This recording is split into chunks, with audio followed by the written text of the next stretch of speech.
Estamos en una tercera parte y espero que hoy lo pueda terminar, ¿no? Porque realmente pensaba hacerlo en una parte, pero no sucedió así.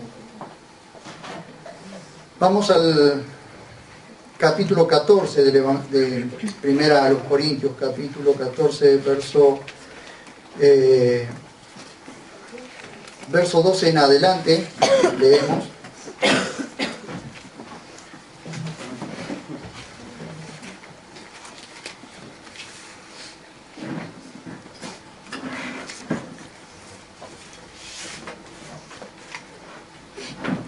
Recuerden ustedes que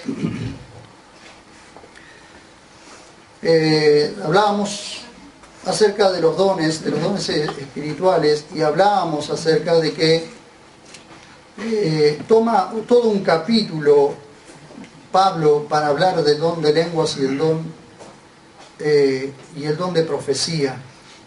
Algo que pasó no hace ya 120 años más o menos, o quizás un poquito más, con el movimiento pentecostal, lo cual el movimiento pentecostal en su principio pudo traer un aire fresco, un aire refrescante, precisamente porque por causa de no entender que los dones siguen vigentes, Dios tuvo que hacer un movimiento, porque como se dice comúnmente, mover las aguas. Pero hubo un gran problema.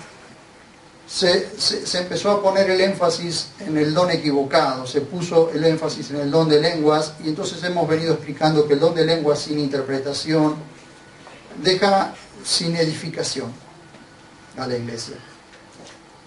Así que no fue bueno tampoco, como no es bueno hoy, que se siga poniendo el énfasis en el don equivocado. ¿Por qué? Porque veíamos nosotros, el don de lenguas, si tiene interpretación, edifica a la iglesia y se puede unir al don de profecía. Pero si no tiene interpretación, lo mejor es que la persona que habla lenguas pueda hablar en privado, porque su espíritu se edifica, pero su entendimiento queda sin entendimiento. Claro, esto es muy chocante, y mayormente viniendo de alguien que viene de un contexto pentecostal. Pero es lo que el apóstol Pablo está diciendo, o sea, yo no puedo inventar absolutamente nada, porque eso es lo que dice. Ahora, observemos por favor desde el verso 11, que dice: pero si no entiendo el significado de la voz, seré un extranjero para el que habla, y el que habla un extranjero para mí. ¿Se acuerdan ustedes que les dije que la palabra un extranjero en el griego es bárbaros, la palabra bárbaros? ¿Por qué? Porque algunas lenguas, cuando en la conquista, sonaban como algo así como bárbaro. Entonces sonaban como bárbaros algunas lenguas en el tiempo de la conquista griega. Entonces al extranjero, a los extranjeros se les llamaba bárbaros. Creo que hay algunas traducciones en que unas traducciones muy antiguas que en lugar de un extranjero suena como un bárbaro. Dice: así también vosotros, puesto que anheláis dones espirituales, y ya lo vimos en el capítulo 12, verso 1, que Pablo viene diciendo que anhelen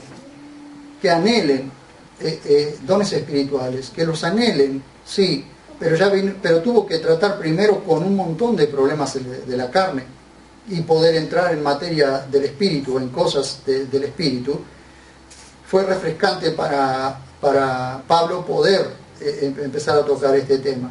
Entonces les hace una advertencia. Dice: puesto que anheláis dones espirituales, o anheláis las materias del espíritu o las cosas del espíritu, dice: procurad abundar en ellos.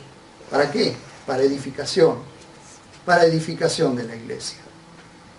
Todos los dones que nosotros tenemos, que cada uno puede tener 1, 2 o 3, los que pueda tener cada uno, son para edificación de la iglesia, y debe edificar a la iglesia. Como les voy a mostrar más adelante, se van a dar cuenta ustedes que las iglesias no eran salones de 5.000 o 6.000 personas. La iglesia se reunía en casas al principio, Y como vamos a ver más adelante, se van a dar cuenta ustedes que se podían ministrar los dones unos con otros. Entonces había una administración de dones.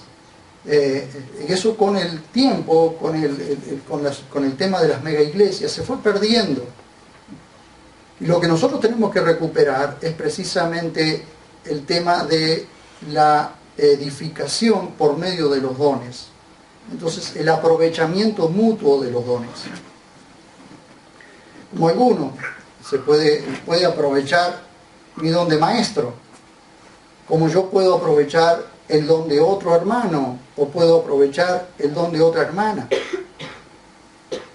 Y eso hay que tenerlo en cuenta, hermanos, porque si no, la iglesia no funciona, porque la iglesia funciona precisamente para que los dones se pongan en práctica, todos los dones, sea lo que sea que Dios nos haya mandado hacer, o sea lo que sea que tengamos que hacer, funcione.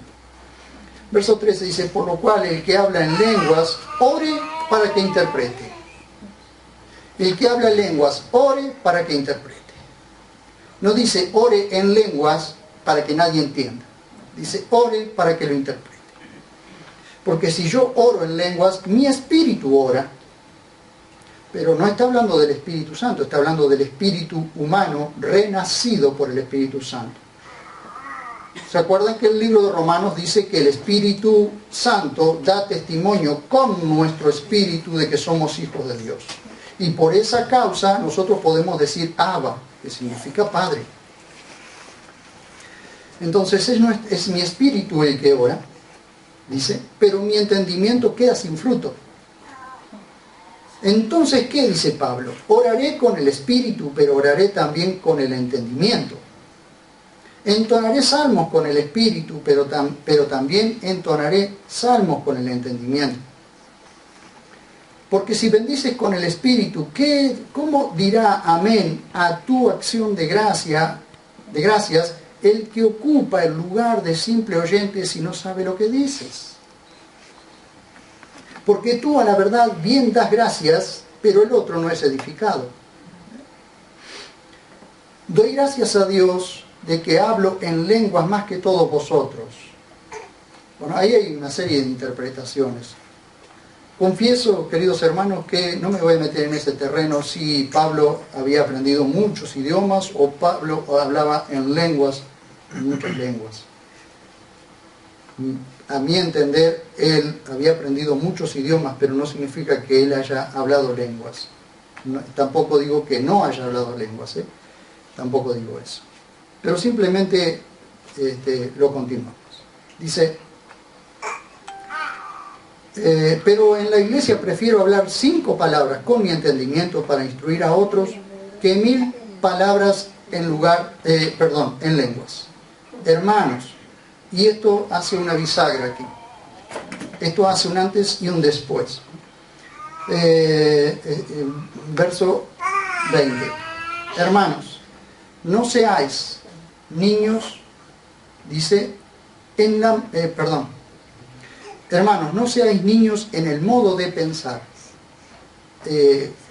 La traducción sería, no seáis niños en las mentalidades. Y la palabra es lógicos, de donde ustedes pueden tomar la palabra logos, o de donde ustedes allí en Romanos 12:1, dice vuestro servicio racional, de la razón. Lógicos es algo razonable, es algo que se razona. Entonces dice, y cuando se traduce lógicos, se traduce mentalidades. Dice, hermanos, no seáis niños en el modo de pensar, sean lógicos. Lo que está diciendo, sean lógicos. Parece que el cristianismo, parece que el ser humano cuando llega al cristianismo pierde la lógica. Y pierde hasta el sentido común. Cuando el sentido común tendría que agudizarse y la lógica debería agudizarse. Pero la lógica no debe apagar la fe, porque eso es racional. Es decir, Dios nos ha dado razón. ¿Para qué nos ha dado razón? Para que entendamos, para que analicemos. Entonces le dice, hermanos, no seáis niños en sus razonamientos, en el modo de pensar, sino sed niños en la malicia. Recuerdan ustedes que antes él había puesto como ejemplo también, cuando yo era niño, hablaba como niño y pensaba como niño. Ahora que soy adulto, pienso como adulto o pienso como hombre. Entonces ahora vuelve a tocar el mismo tema. ¿Por qué toca este tema? Dice, sed maduros en el modo de pensar. Porque entiendan, queridos corintios, le está diciendo. Queridos hermanos corintios, entiendan que lo lógico es que hagamos aquello que edifica. Eso es lo lógico. Eso es racional. Y después nos vamos a dar cuenta por qué viene diciendo esto, porque va a entrar en el tema de los profetas que supuestamente entran en un éxtasis. Y van a ver ustedes que lo que Pablo está diciendo es que el espíritu del profeta está sujeto al profeta. Vean. Y acá, desde el verso 16 al verso 20, nos muestra Pablo que nada en la iglesia debe hacerse pensando en uno mismo. Nadie, ninguno de nosotros puede hacer nada en la iglesia del Señor pensando en sí mismo. Nada. Porque Dios nos llamó a nosotros a dar más que a recibir. Por algo, dice en boca de Pablo, Jesús dijo, más bienaventurado es dar que recibir. Porque nosotros buscamos que nos den todo el tiempo, pero no damos nada. No damos. Y el gran problema es que no somos bienaventurados cuando vivimos pidiendo o cuando vivimos recibiendo. Somos bienaventurados cuando vivimos dando. Ahí somos bienaventurados. Fíjense ustedes, queridos hermanos. Pablo se pone como ejemplo, la iglesia debe madurar en su forma de pensar y actuar, como lo dice en 13:11. Vuelve a poner como ejemplo la niñez. Pero entra en un tema ahora que es bastante escabroso, así que les voy a pedir que me tengan un poquito de paciencia. Del verso 21 al verso 25. En la ley está escrito, en otras lenguas y en labios de otros hablaré a este pueblo, y ni aun así me oirán, dice el Señor. Así que las lenguas son por señal, presten mucha atención a esto que les voy a decir. Así que las lenguas son por señal, no a los que creen, sino a los incrédulos. Pero la profecía no a los incrédulos, sino a los que creen. Verso 23. Si pues toda la iglesia se reúne y todos hablan en lenguas y entraran indoctos, es decir, ignorantes del tema espiritual, ¿no? O incrédulos, ¿no dirán que estáis locos? Pero si todos profetizaran y entra algún incrédulo o indocto, por todos es convencido, por todos es juzgado. ¿Se juzga o no se juzga? ¿Se juzga o no se juzga? Por todos es juzgado. Lo oculto de su corazón se hace manifiesto, y así, postrándose sobre el rostro, adorará a Dios, reconociendo que Dios está verdaderamente entre vosotros. Observen ustedes resultados positivos y resultados negativos. ¿Qué don produce lo uno y qué don produce lo otro? Cuando nosotros entramos en el verso 21, este es un verso 21 y después un poco más adelante, son versos un poco controversiales. Pero cuando Pablo trae el ejemplo, toma un pasaje del antiguo pacto, del libro de Isaías. Y le dice, en la ley está escrito, en otras lenguas y en labios de otros hablaré este pueblo, y ni aun así me oirán, dice el Señor. Permítanme decirles, Pablo trae un ejemplo ilustrativo de Isaías cuando por medio del profeta les anunciaba que el enemigo asirio estaba a las puertas. Pero los sacerdotes y profetas se burlaban y no creían hasta que la destrucción llegó. Fíjense ustedes, Isaías profetizaba en el idioma hebreo, en el que todos entendían. Pero Dios había hablado una y otra vez al pueblo, diciéndole que si no se arrepentían, iba a venir destrucción. Ya lo había avisado en el libro de Deuteronomio, por eso dice, así la ley lo dice. No lo dice el profeta está profetizando que si no se arrepienten, la ley decía que vendría destrucción sobre ellos. Ahora, queridos hermanos, fíjense lo extraño de esto. Isaías les hablaba en el idioma que comprendían y les profetizaba que si no se arrepentían vendría destrucción, y ellos no les creían. Le hablaba en su propio idioma y ellos no le creían. Ahora un día aparece Isaías hablándole a los profetas y a los sacerdotes y diciéndole frases muy cortitas, como renglón por renglón, mandamiento por mandamiento, línea por línea, un poquito aquí, un poquito allá. Entonces, cuando les habla esas frases muy cortas, Isaías aparece hablando en su propio idioma, pero frases muy cortas que sonaban algo así: Tzab la tzab, tzab ikzab, kab la kab, kab la kab, sersham sersham. Imagínense que el profeta les aparece hablando esto. ¿Por qué le aparece hablando esto el profeta? Porque dice, en un idioma estrafalario, en un idioma balbuciente les hablaré y ni aún así me creerán. Entonces parecía como que le sonaba a ellos como si dijera algo así de papá, papá, ratatá, tatata. Entonces, ahí no entendieron nada. Pero lo que Isaías estaba haciendo era, de alguna forma, imitar el idioma que estaba a punto de venir, el idioma del pueblo que estaba a punto de atacarlos. El idioma asirio era un idioma balbuciente, estrafalario, y como no lo entendían, no creyeron mientras les habló en su idioma. De pronto les habla palabras cortas, no las entienden e inmediatamente viene la destrucción. Por eso le dice: las lenguas son por señal, no a los que creen, sino a los incrédulos. Porque lo que está poniendo es un ejemplo. Los incrédulos, ¿quiénes eran? Los incrédulos eran su propio pueblo, al que le había hablado tantas veces en su propio idioma, y de pronto Dios les muestra un idioma estrafalario y balbuciente, y ni aún así me creen, dijo el Señor. Ahora, no es que las lenguas aquí, cuando alguien habla en lenguas, es señal de juicio en la iglesia. Son señal para el incrédulo. Ahora, no dentro de la congregación, cuando hablan todos en lengua.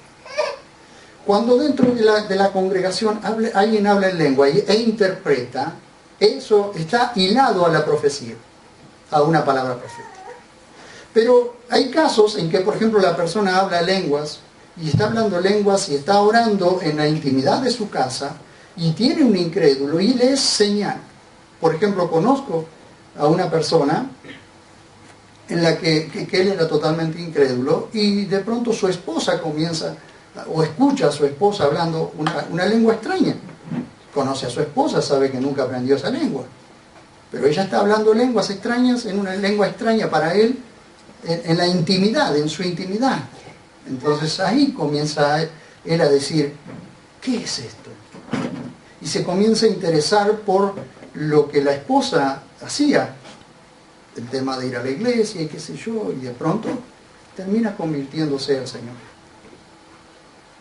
Ahora fíjense ustedes, por favor, las lenguas sin interpretación pueden ser chocantes para un indocto, es decir, para un ignorante o incrédulo. Y permítanme decirles, las iglesias, si ustedes observan en 1 Corintios 16, van a observar ustedes lo que les digo, que las iglesias eran muchas casas que se abrían y muchas iglesias, por supuesto, muchas iglesias locales o pequeñas iglesias. Y van a ver ustedes que 1 Corintios 16, 14 y 19. Dice: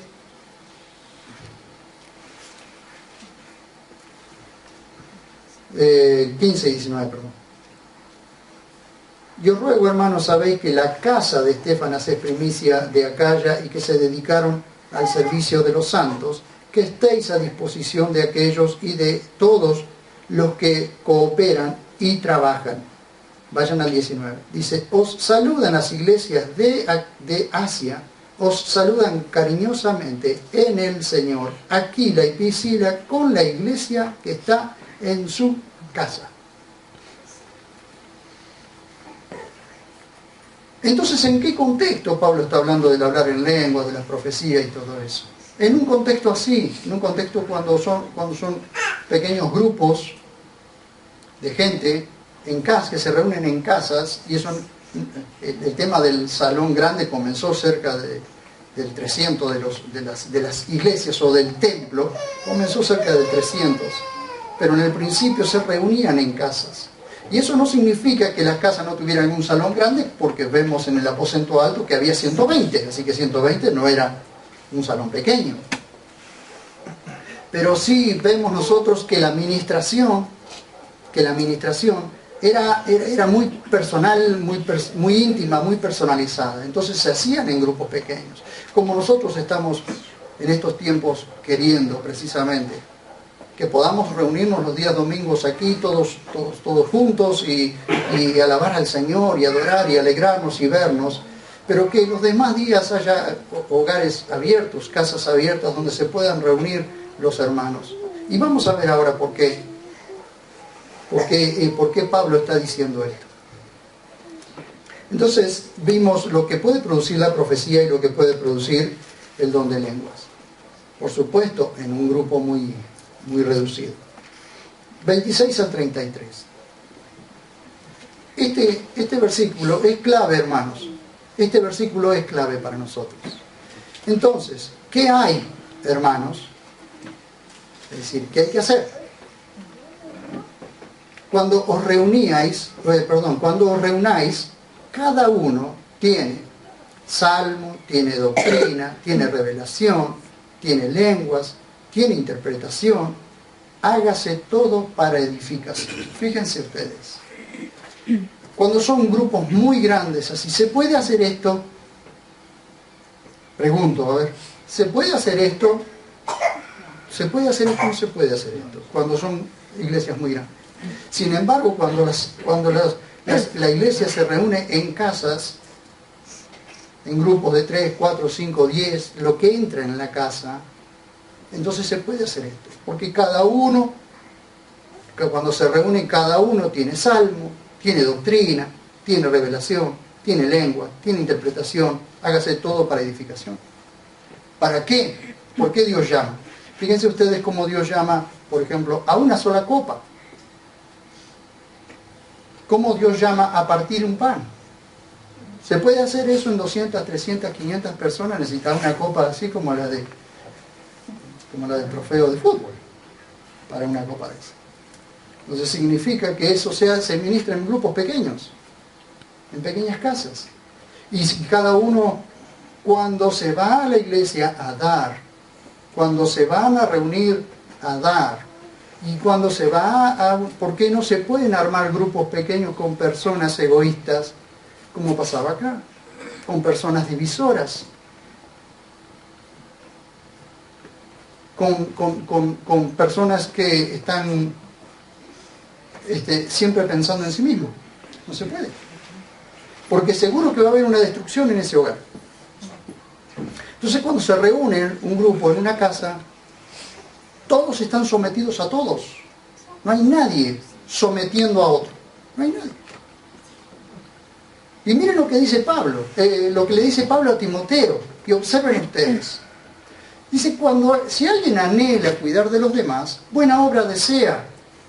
Pero el obispo o el que va a cuidar de los demás, es decir, da 16 requisitos allí, hermanos. Pero dice, si no tiene en sujeción su casa, o sus hijos en sujeción en su casa, vamos a leerlo, porque si no estoy adivinando, y no soy adivino.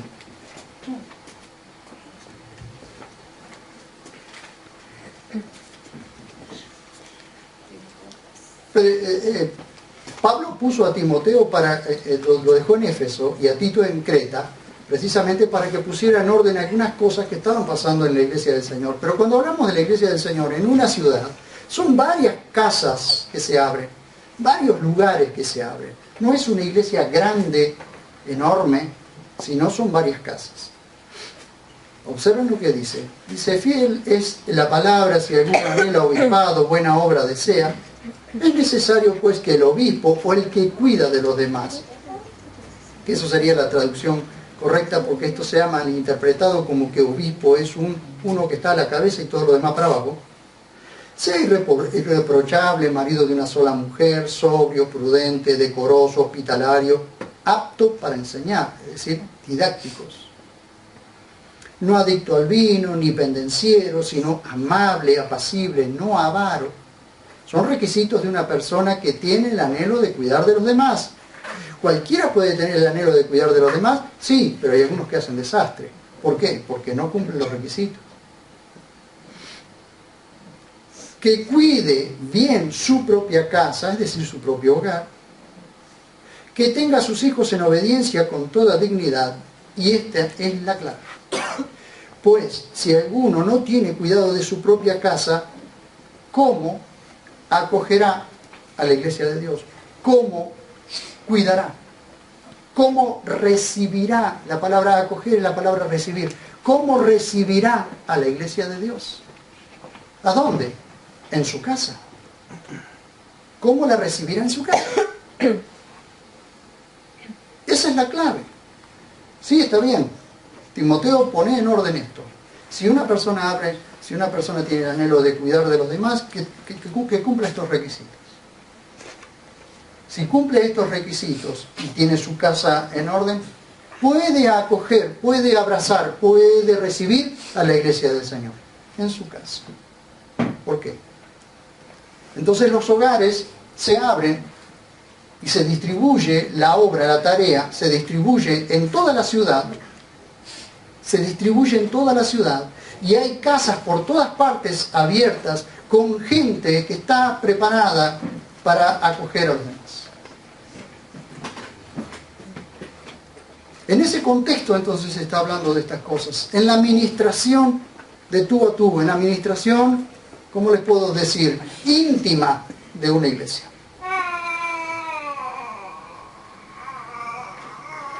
Seguimos leyendo allí. Verso 27. Si alguno habla en lenguas, que sean 2 o a lo más 3 y por turno y uno interprete.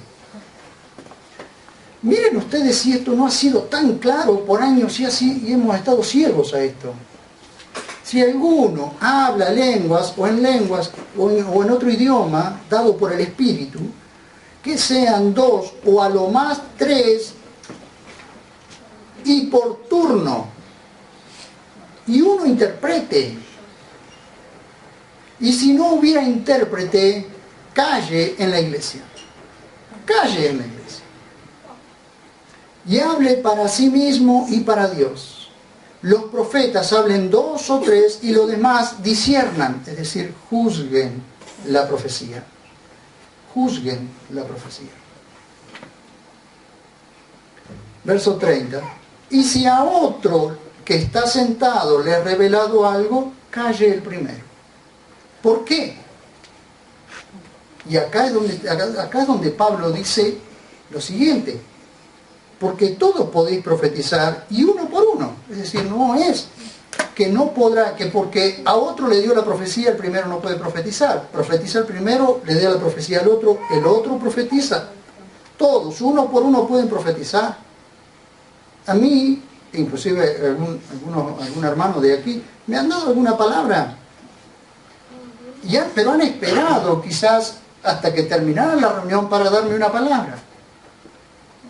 Entonces entra lo que vemos ahora.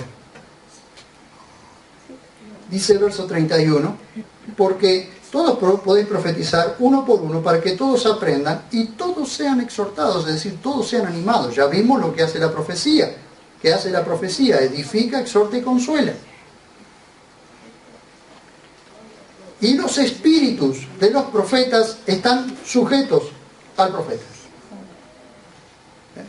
Y los espíritus de los profetas no está hablando del Espíritu Santo, está hablando del espíritu del profeta.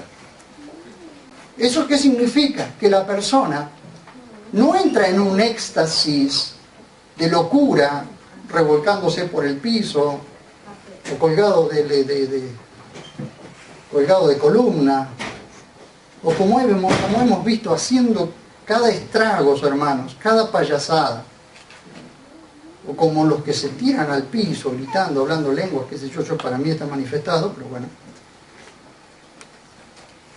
El espíritu del profeta está sujeto al profeta, es decir, el profeta puede profetizar o puede guardar la palabra para el momento en que le toque, en que puede hablar. No es que viene la profecía y inmediatamente tiene que decirla, y que entra en un éxtasis. No es así.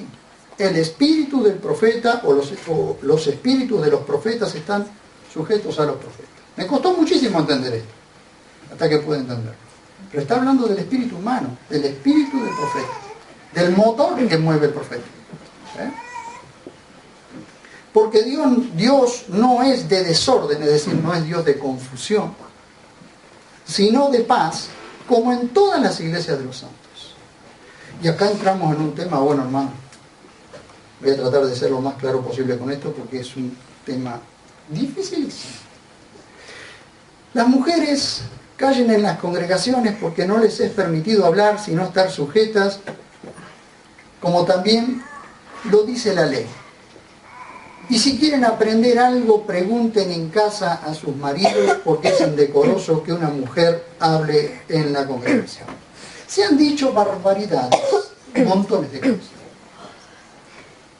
Ahora nosotros vimos que la mujer puede profetizar, ¿sí o no? ¿Vimos? Vimos, hermanos, que la mujer puede hablar. Vimos que la mujer puede enseñar a los niños. Vimos que la mujer puede hacer muchas cosas. ¿Por qué dice Pablo, las mujeres callen en las congregaciones? Porque no les es permitido hablar sino estar sujetas,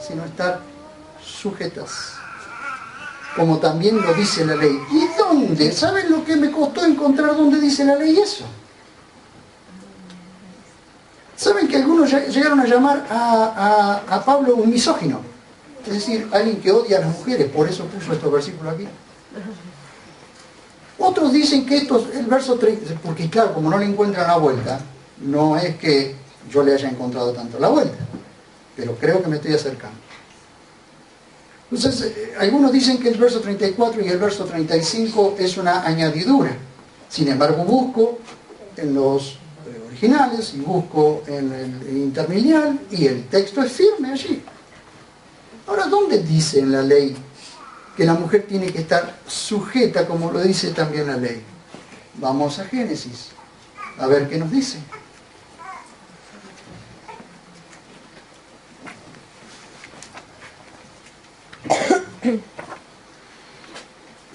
Génesis.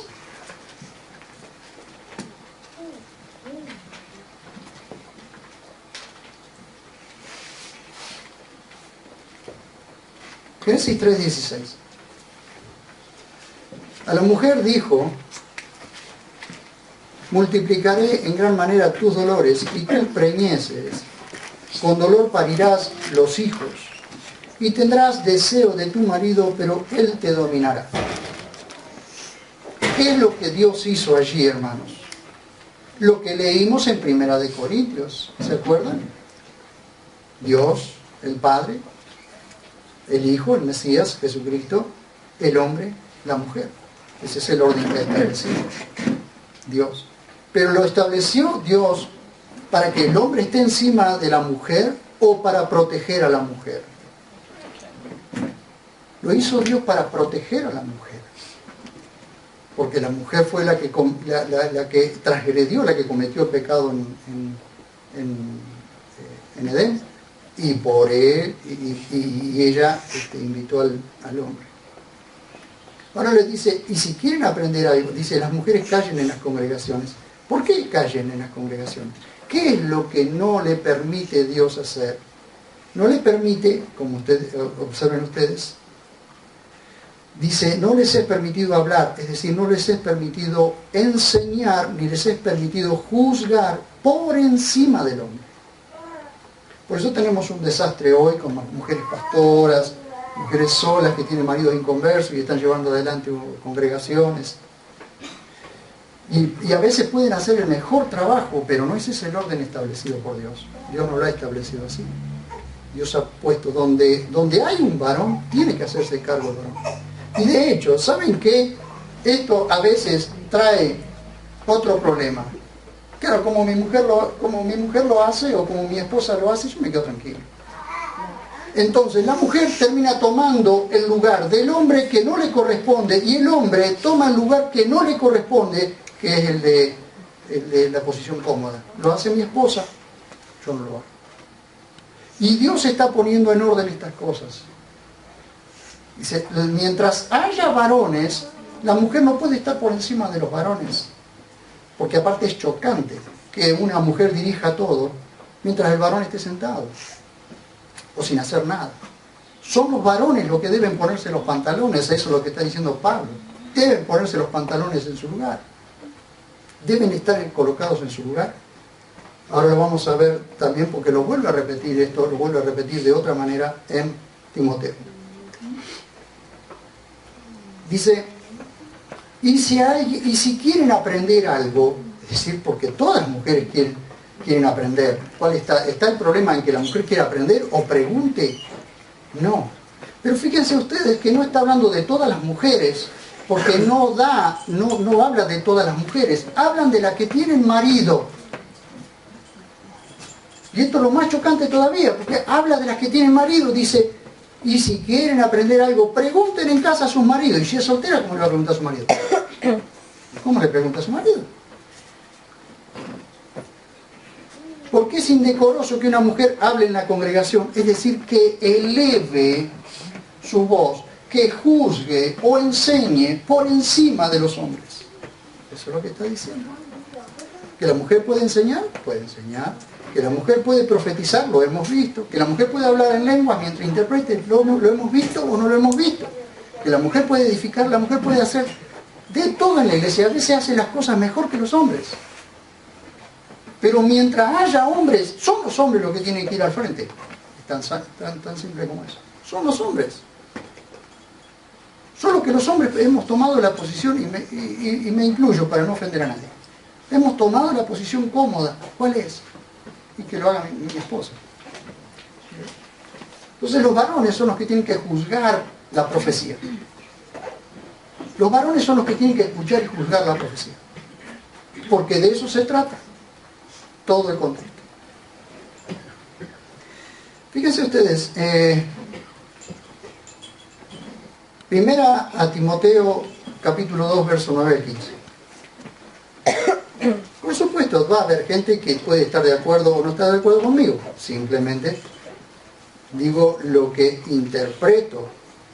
Y permítanme decirle, la doctrina es una. Y la interpretación es una. Si hay muchas interpretaciones, alguno le está errando. Porque debe interpretarse de una sola manera. Y si hay muchas interpretaciones, alguien está equivocado. Yo esperaría no ser yo el que está equivocado, ¿no? Pero puedo estar equivocado también. Si hay muchas interpretaciones. Y ustedes observen cuántas interpretaciones se hacen de distintos pasajes.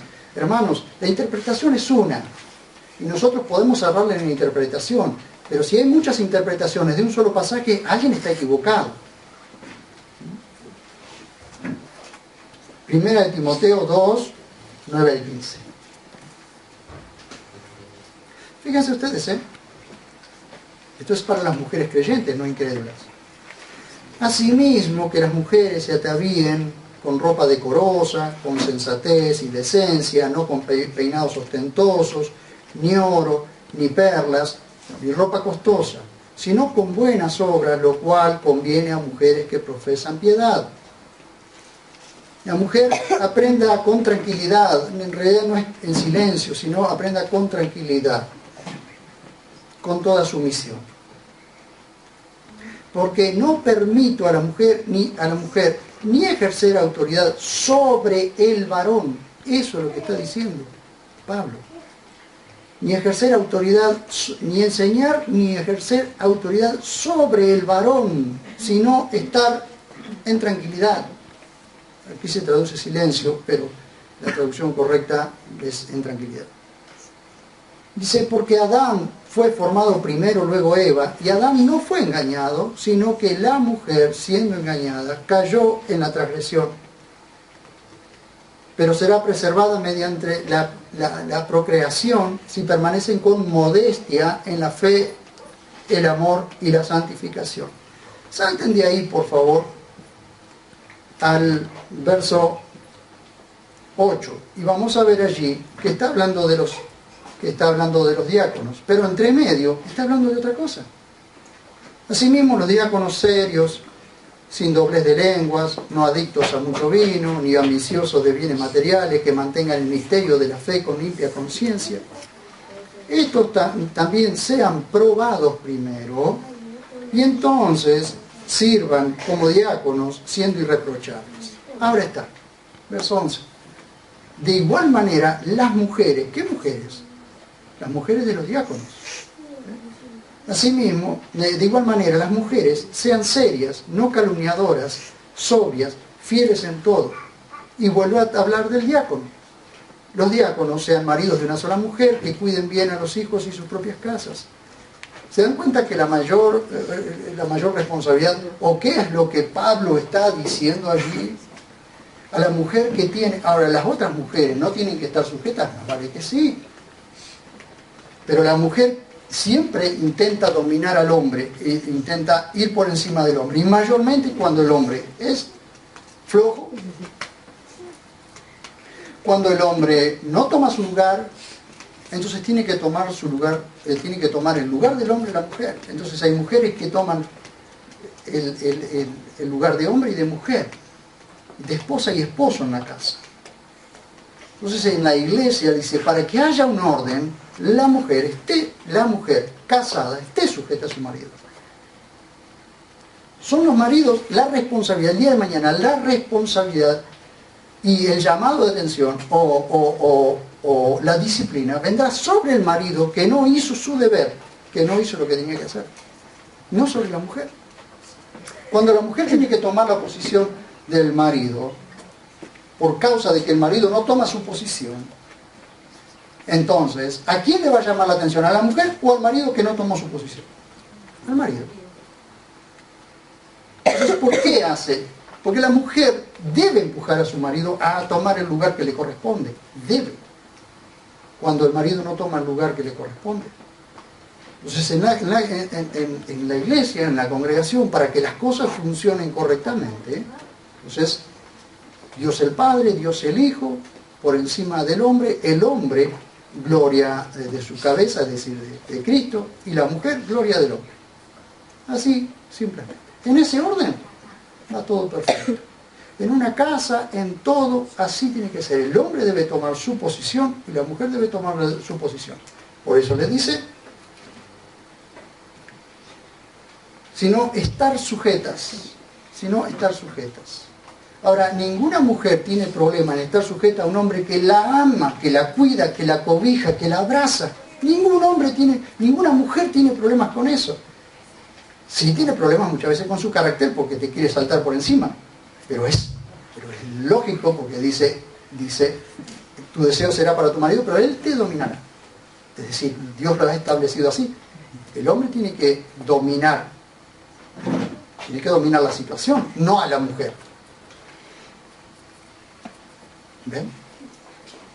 Entonces así es como funcionan correctamente los dones. Todas las funciones en la iglesia funcionan cuando la mujer realmente está sujeta a su marido, bajo la dirección del marido. Y el marido tiene que direccionar. Perdón, hermano, pero no le queda otro. El hombre debe direccionar.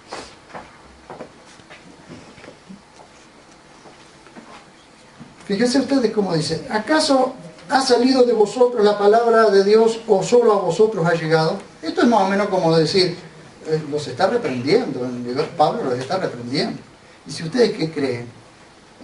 por todas las preguntas que le vienen haciendo, por todos los cuestionamientos que vienen haciendo, por medio de cartas, de preguntas por cartas, y de problemas. Le dice, ¿acaso la palabra de Dios llegó a ustedes? ¿Ustedes se creen privilegiados? Le está diciendo.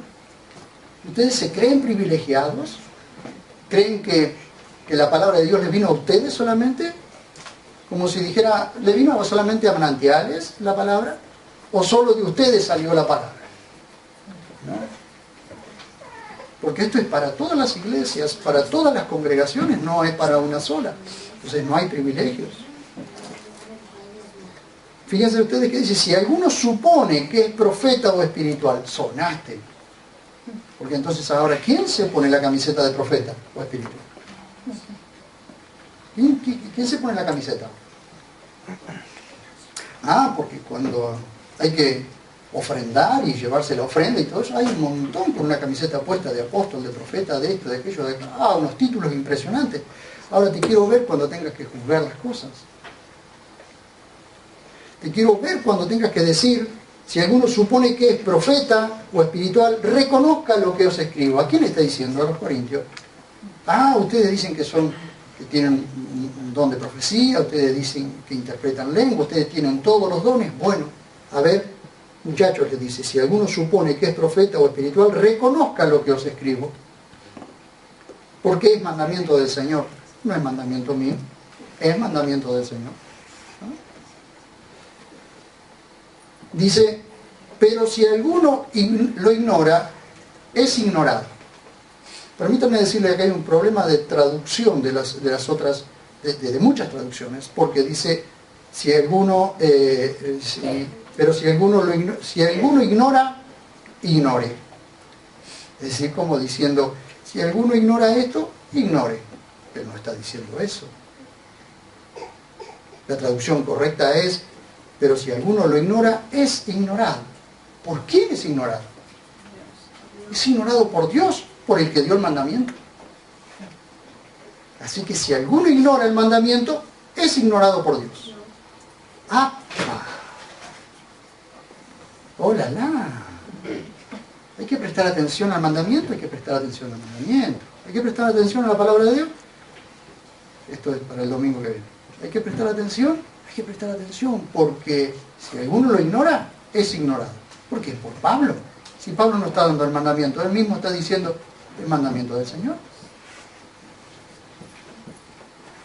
Así que, hermanos, procurad profetizar y no impidáis el hablar en lenguas. No lo impidan, dice, pero hágase todo decentemente y con orden. Con decencia y con orden. Porque así funciona la iglesia del Señor. Porque si somos un cuerpo, si la iglesia del Señor es el cuerpo de Cristo, todos los miembros tienen que funcionar correctamente. ¿Qué pasa, hermanos? ¿Se dieron cuenta ustedes cuando algo en nuestro cuerpo funciona mal? ¿Cuando un miembro de nuestro cuerpo está funcionando mal? Cualquier miembro de nuestro cuerpo no está funcionando correctamente o está funcionando mal. O hay dolor. ¿Qué sucede, hermanos? ¿No se siente todo el cuerpo? ¿No parece que te doliera todo?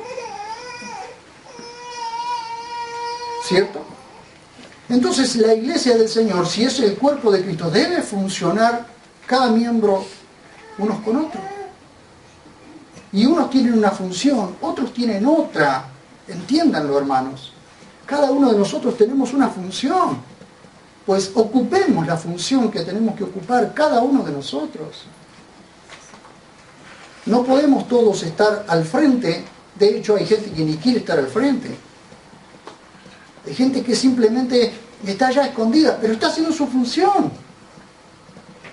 ¿O creen que el que está escondido tiene una función menor que el que está al frente? No, hermanos, absolutamente no.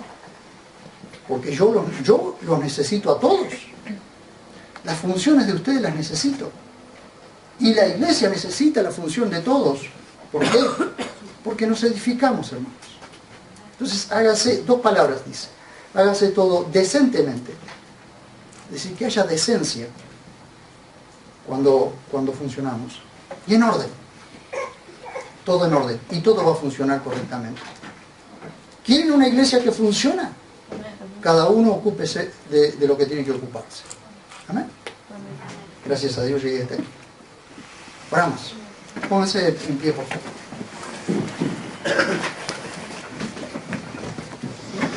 Yo no les voy a pedir esta noche oren por el hermano, por la hermana. Oren por ustedes. Todos y cada uno, oren por... Pues yo oro por mí. ¿Saben qué? Yo oro por mí primero. Dicen, egoísmo. No, hermano. Si yo no funciono correctamente, ¿cómo puedo pedir que los demás funcionen?